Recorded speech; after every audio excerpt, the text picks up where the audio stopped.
Broadcast live.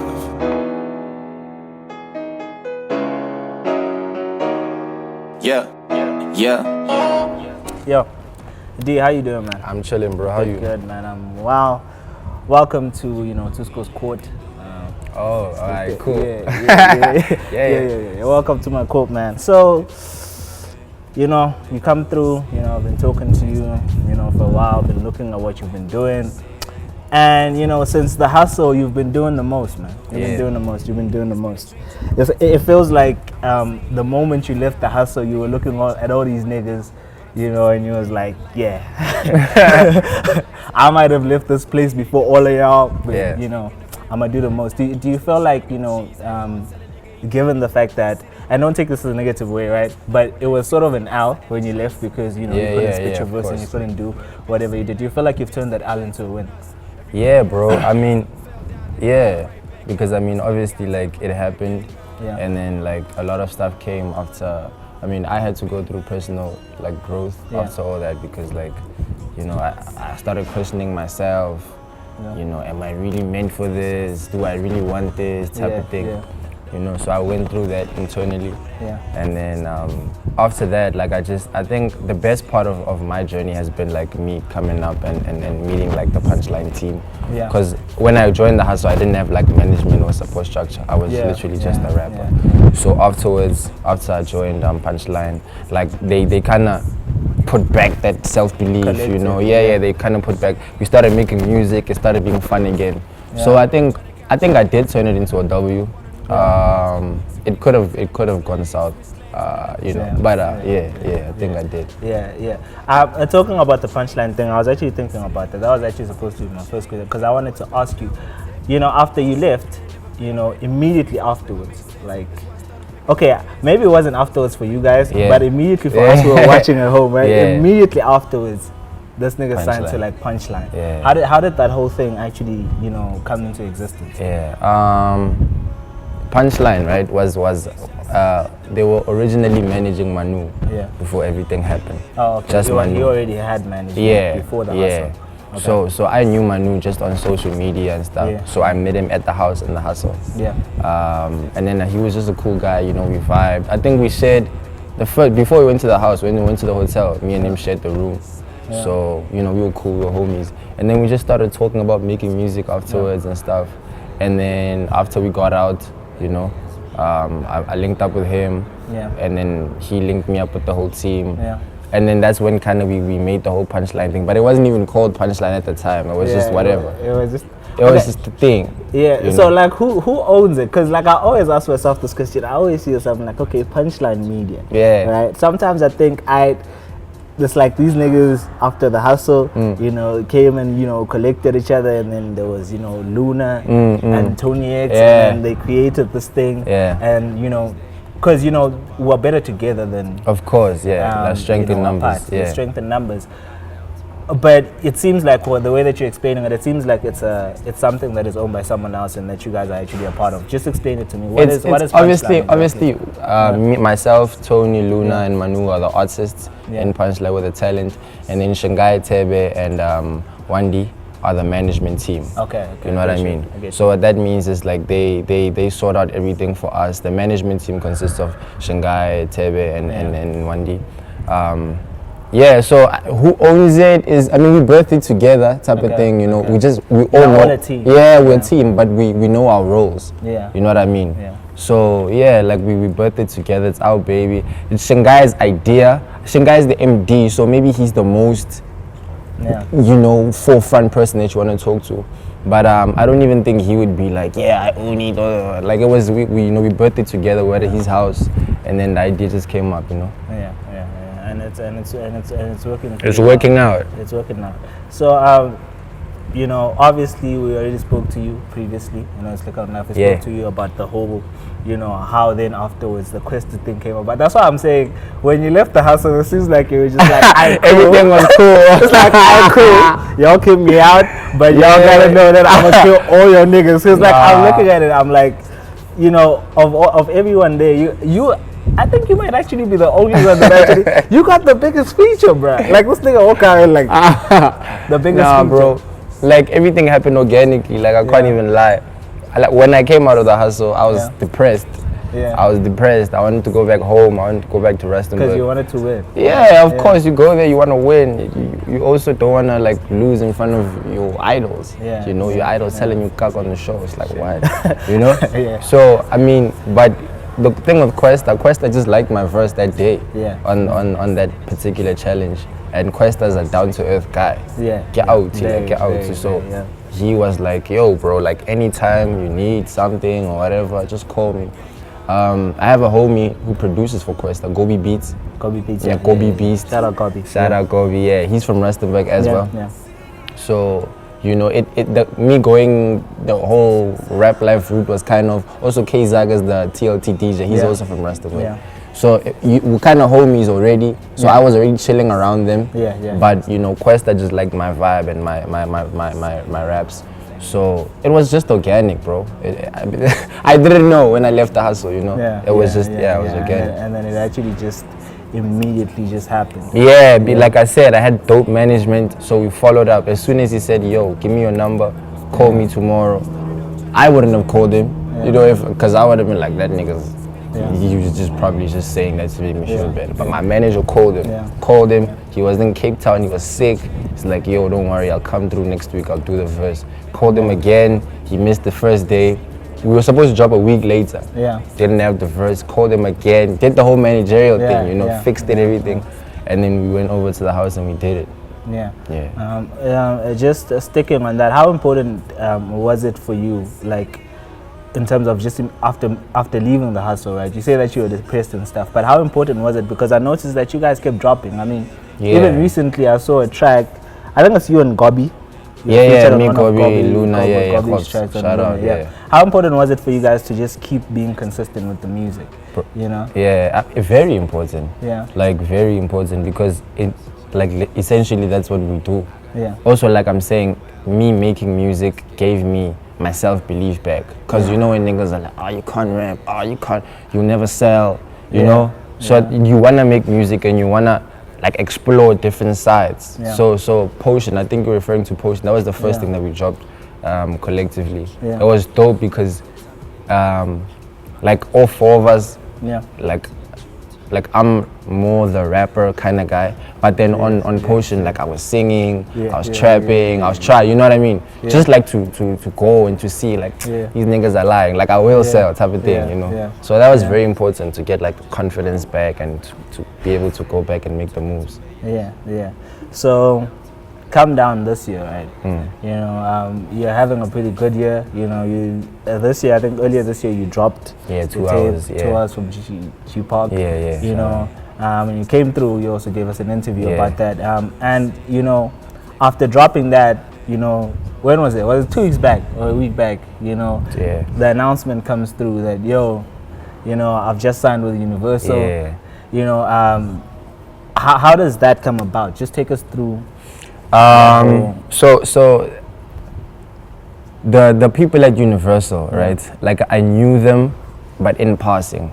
Like I knew a particular homie in passing though. Like he was always like, dog, I heard your song, dope song. But it was never anything, you know. And then what I saw with Flex Life was supposed to be like a huge song in my opinion. Not even for Questa, but because I think I figured out a way to make like a jammy song, but I was still speaking on the song, like I was still saying, you know. So shout out. So I thought it was supposed to be big because we did the video was on MTV, you know, but it wasn't, you know what I mean? It didn't do, it wasn't like the blow up song. It was dope, but it didn't, you know. So like I realized that like I need to figure out like the structure, because you can't just drop a song. You know what I mean? You need somebody pushing you, like you need a distributor, or you need someone doing something behind the scenes for the interviews and for radio and stuff like that. So I realized that early, just because I was able to have a song with Questa and then it not blow up as much as I thought. And I was like, something needs to change. So myself and Shanghai, we started speaking to labels. We spoke to a few labels.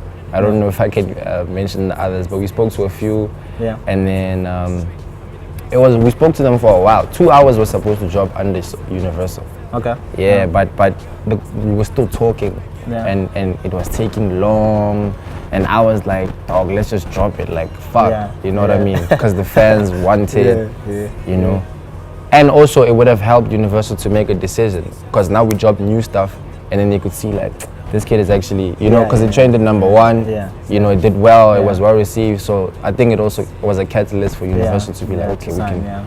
So we were speaking to them for a long time. We played them 2 hours, played them Flex Live, and then we just started speaking about a deal. So obviously I'm with Punchline Management. I mean, not saying I wouldn't sign a 360, but like for me, it was just about seeing what they can do for me, because I still believe like I wouldn't sign like a direct signing if I still believe that I can do some things myself. Like for example, we have our own studio equipment. I don't need to go record at Universal. It's not necessary. We shoot our own videos. I don't need a budget for, you know what I mean? So we can still do some things ourselves. That's why I just wanted distribution and licensing. But the budget though. Like, I mean, I'm thinking if you didn't sign for the videos. No, I mean, it would have been dope, but like, that's what I'm saying. Like, I'm like, so I would want to see where we can take it as ourselves before going to sign. I think that makes more sense. And it does allow you, you know, a bit more freedom as an artist. Also, it gives me leverage. Like if I do something big now, and then like with the next song that I'm gonna drop and the video and everything charts and you know all that stuff, and then if I do sign a direct signing, I can be like, but when I had a licensing, I did this on my own. So now that I want a direct signing, I want this, you know what I'm saying, as opposed to Kisayana without them knowing what I can do. Okay, so basically this is a licensing deal. Yeah, licensing distribution. So they just license your stuff and they distribute. Yeah, they help me with like the structural stuff, putting it out, sending to radio. So how does this work? Because I get the fact that you're saying Punchline is basically a management company, and they're a distribution. With Punchline, does that mean that you guys, because you guys push it like it's a label, right? Like it's almost like sometimes you ask yourself, you're like, okay, is it a record label? Is it a record label, or is it just like, okay, we're just managing these guys? But I mean, is it both? I mean, it is both. I think it's both, because management would maybe be, I don't know how other people, like how their management works, but I know some people who have management or publishing where they actually pay the person like, I don't know, 15K a month to get me gigs, to get me book, you know what I mean? And we don't do that. So it's literally, we don't do that. There's some things that like I might go to Shingai, like, bro, like I need to go to Slicker, bro. I'm low on Uber money. You know what I mean? Many direct management doesn't. Also because like we're boys, like me and Luna and Tony are all from Rustenburg. Rustenburg has adopted Manu already. You know what I mean? Like we're friends. We don't mind. We're friends like before the music and everything. That's why it works so well.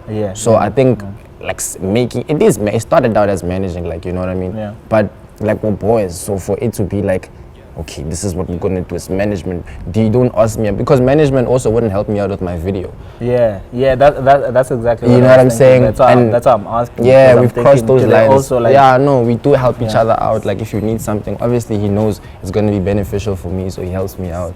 So it is management, but I mean, we make it work. You make it work. We make it work. So the whole thing between, you know, Manu getting signed and you also getting signed, was it like planned? Because like it was like I looked at it, I was like, but this nigga, like, did you guys like sit down and were like, okay, you go to Sony, you go to Universal? Nah. We both went to the labels. You see, now I'm not going to speak about the other team, but when we were at Universal, we were both there. You know, but for Manu it made more sense at the other team, because like what his deal is about, you know, like it made sense for him. I liked Universal because they gave me creative freedom. Also like I have international dreams, so I mean it's Universal, so it makes sense because like Interscope, Virgin, they're all under, you know what I mean? So if at some point I'm like, yo, because let's say, for example, I want Drake on a feature. Yeah. It's not out of this world because he's signed to Cash Money, which is signed to Universal. You know what I mean? It's not out of this world. Like, nah, it'll never happen. You know. It's so I have those kind of I have those kind of dreams. Also in SA, like they have dope artists like Champagne, Una, I think is there, Nasty. So it made sense, and like the team at Universal just took me in very well. Sometimes I just go there, like, just to chill, bother them. But yeah, for me, it makes sense to go there. So what happens now? Because that's all rivals, right? And you guys are under the same management. You guys been making music together. And now comes a time whereby it's time to drop some music. Don't you guys worry that, like, at some point they're gonna be like, nah, nigga, you ain't dropping that song. Nah, bro.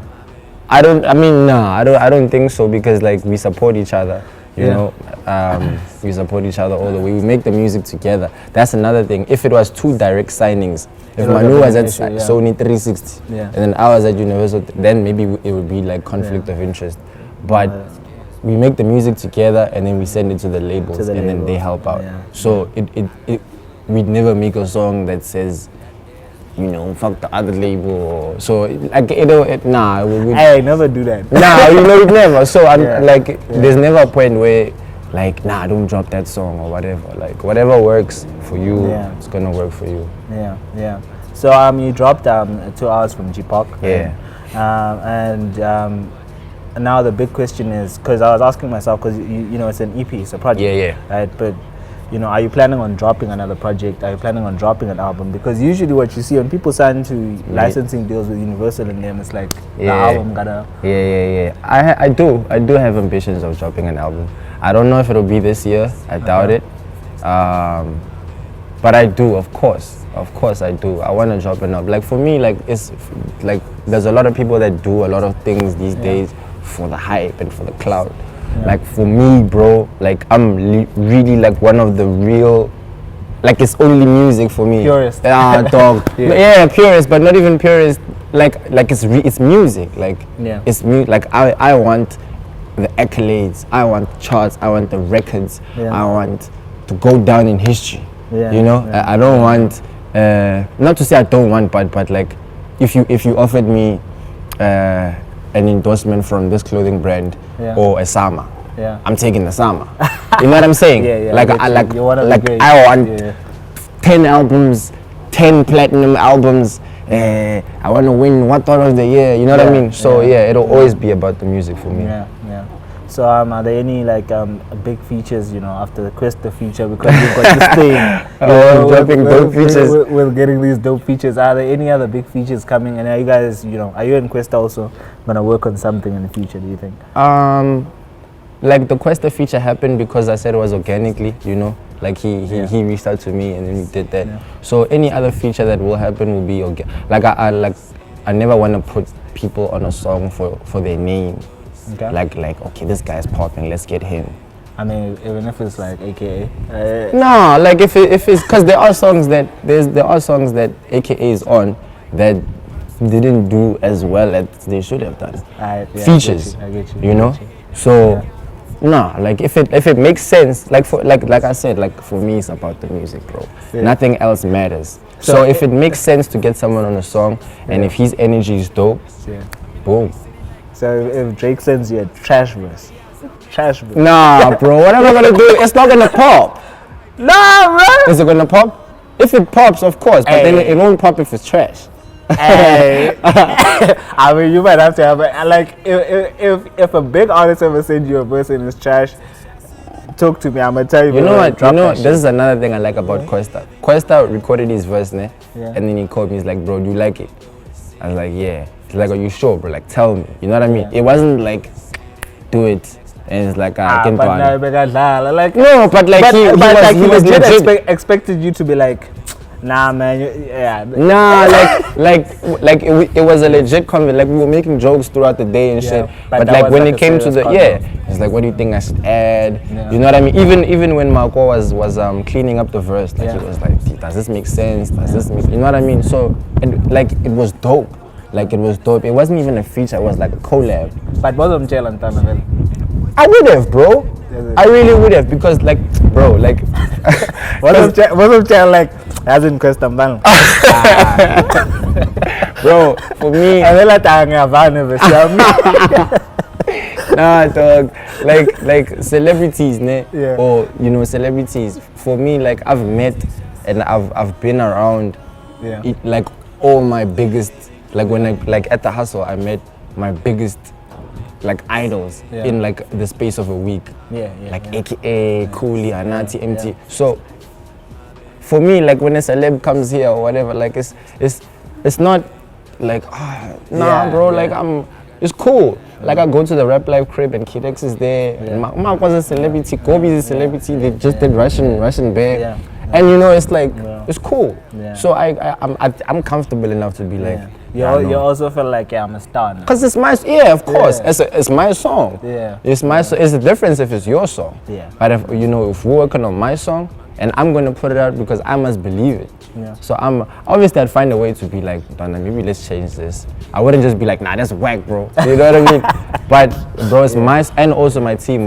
They also there's been features that we've done that we haven't put out because verses went dope. That you guys don't know about. For real. So, but you see, you didn't tell them. You were just like, nah, I'm trying to Zabon. and then when it comes out, they're like, I didn't make it. I didn't make it, dog. Yo, man, Dee XCLSV, thank you for coming through, bro. Appreciate it, bro. Shout out to you guys. You guys are doing the most, man. Thank you, man. Within a space of like a year, right? You guys did a lot, man. You guys have done a lot.